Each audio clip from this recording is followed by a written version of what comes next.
Beverly Hills Cop Axel F dropped during the July 4th weekend on Netflix, and right off the bat I have to say, if you're looking for the old raw Eddie Murphy, you know this one. Italians are funny people because they act like niggas. It's real funny. They do. They hold their dick more than us to be standing around with it. Get the fuck out of here.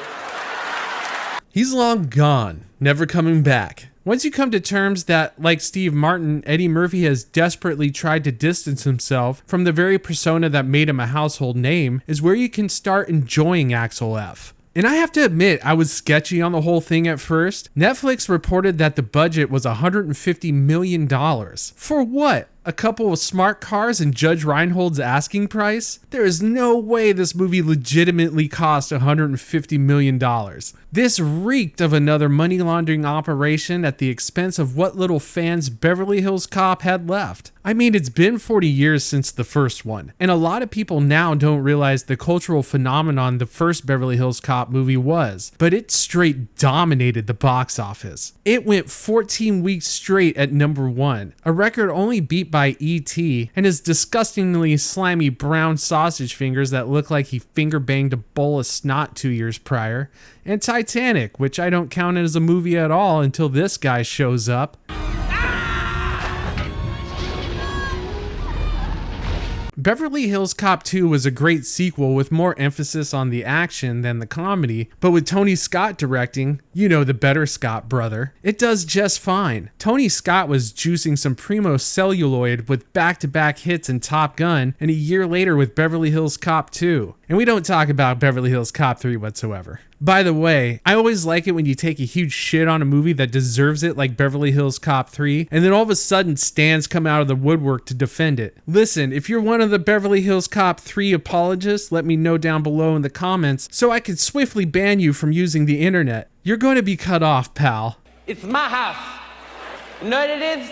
And if you don't like it, you get the fuck out. So as I stated previously in my Roadhouse remake video, which is conveniently linked in the description, 2024 is shaping up to be the year of the 80s, or as I like to call them, the Grady's. Nostalgia bait-filled sequels, prequels, and remakes. Spoiler alert, Roadhouse sucked, The Fall Guy was just as bad, and I haven't seen Ghostbusters Who Left the Fridge Open or whatever the fuck it was called. Hell, I forgot that shit came out until this very moment, and be honest, so did the rest of you. So in terms of the Grady's nostalgia bait, we're batting 0 for 3. And I'm no mathematician, but I think that means we're below the no bueno range and in the territory of hot caca range. But Axel F hits 2 out of the 3 B's in the action movie triangle of success. Axel F has a severe lack of babes, but makes up for it with the bullets and even more so with the bros. I mean, okay, honestly, I did wince when I pressed play on Axel F, fully expecting the cringe to be unbearable. I was ready to lash out at this movie, to go full Hulkamania, rip my shirt off and take a shit right on the couch. That's what Hulkamaniacs do now.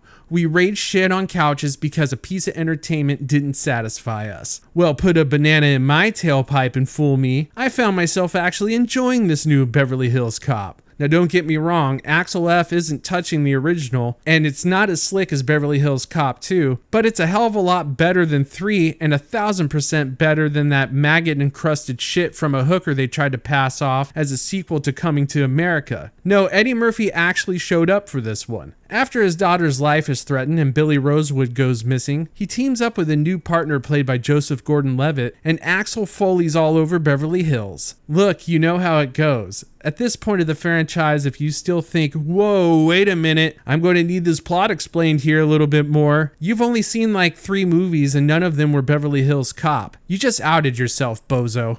Go outside, nerd. When the jokes landed, I actively chuckled and the fight milk shot right out of my nose. And a lot of them didn't feel forced, like when Axel pretends he's Wesley Snipes to get out of a jam, steals a meter lady's buggy before she makes him huff a gallon of pepper spray. Just like any 80s action movie, the plot is simple and straightforward. The good guys are good, the bad guys are bad. You know who's who and the motivations of everyone right off the bat. The movie understands that it's not the plot that really counts, it's the execution. And there is plenty plenty of execution, especially in the action sequences. The helicopter scene was really well done. Why? Because it was all practical effects. If there's anything added digitally to this scene, you're not going to notice. I also like the fact that Joseph Gordon-Levitt's character never got over his fear of flying a helicopter after crashing one, so this helicopter looks like it's going to 9/11 itself into a side of a building during this entire scene. The action scenes in this movie is a complete throwback to the way it was done in the Grady's. Mostly practical, unnecessary private property damage, mayors calling police chiefs, chief is demanding the hero turn in his badge and his gun. You're suspended for 2 weeks, no pay. Now get out of here. There is a part where a female villain is trying to kill our heroes with a machine gun, and you think, oh god, they're going to go out of their way just to knock her out. They're going to shoot a chandelier that's going to fall on her head or something. But no, they blast her in her dumb little heart. The pussy pass has been denied in this movie. I think we're all tired of seeing some 110-pound bad bitch try to kill our heroes, and they have to draw up a 13-page plan on softly disarming her. No, you shoot her in the boob meat until her tits fall off.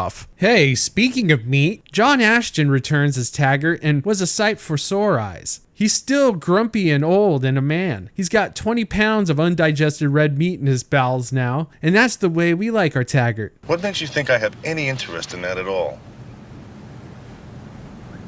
Well, you eat a lot of red meat.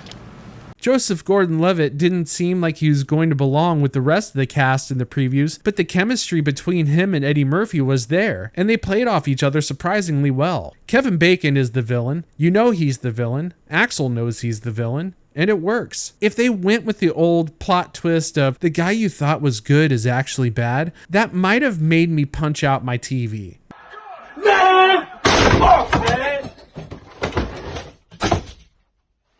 Man, that shit pissed me off, man. Not every story needs a Sixth Sense plot twist, you M. Night nerds. There's a laundry list of cameos in this movie. Some old characters return for a scene or two. I'm going to be honest with you, it was nice to see Paul Reiser do anything at all these days. God, he played such a corpo dickbag in Aliens, almost a little too well. But as Jeffrey in Beverly Hills Cop, he was always Axel's ride or die and still is. Falling on his sword once again so Axel can stick more bananas up people's tailpipes. Surge makes a cameo appearance as well. Get the fuck out of here. No, I can't.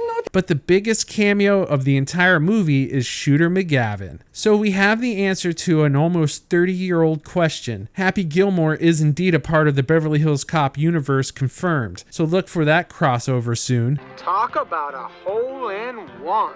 Yet we have to address the daughter-sized elephant in the room. All the daughter stuff, everything, has the fragrance of shit around it. You know how sometimes you're outside and you get a whiff of shit come across your nose and you wonder if you stepped in it? You didn't step in shit. Taylour Paige was acting around you somewhere. My friends come over and say, oh, that's lovely. I said, that's not lovely, it's a piece of shit.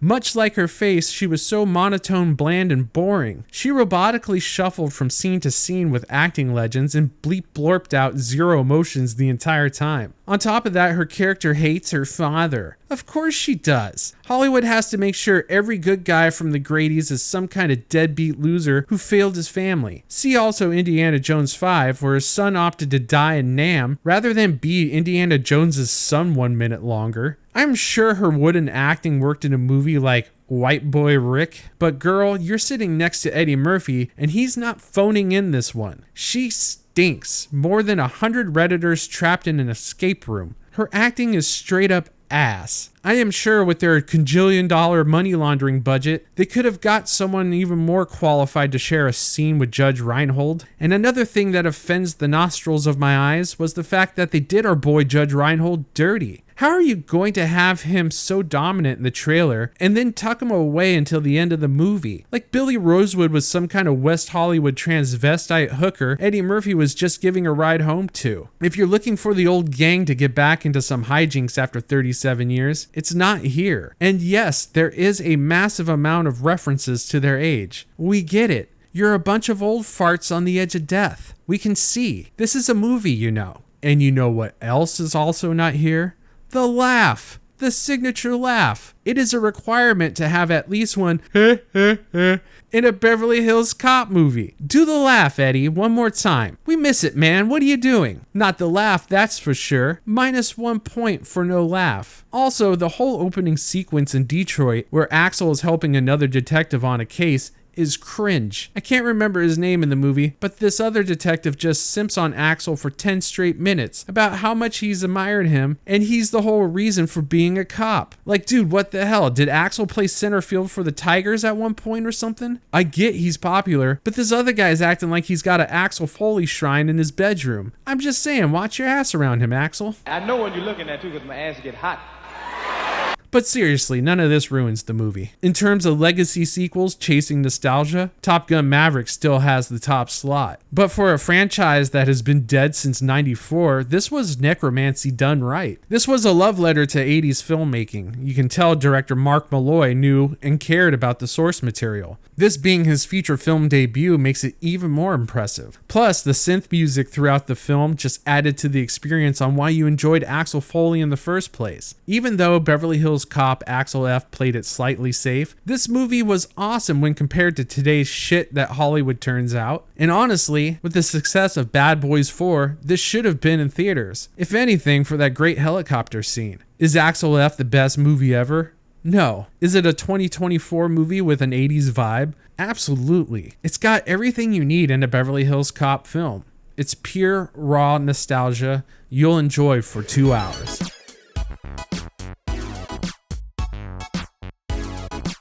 If you enjoyed this video, you go ahead and smash that like button. While you're done doing that, hit the subscribe button. And then, after that, share this with your friends, family, people you hate. Maybe you don't like my content and just want to waste somebody's time. Do it, share it. Thank you. It is much appreciated. I'm out of here.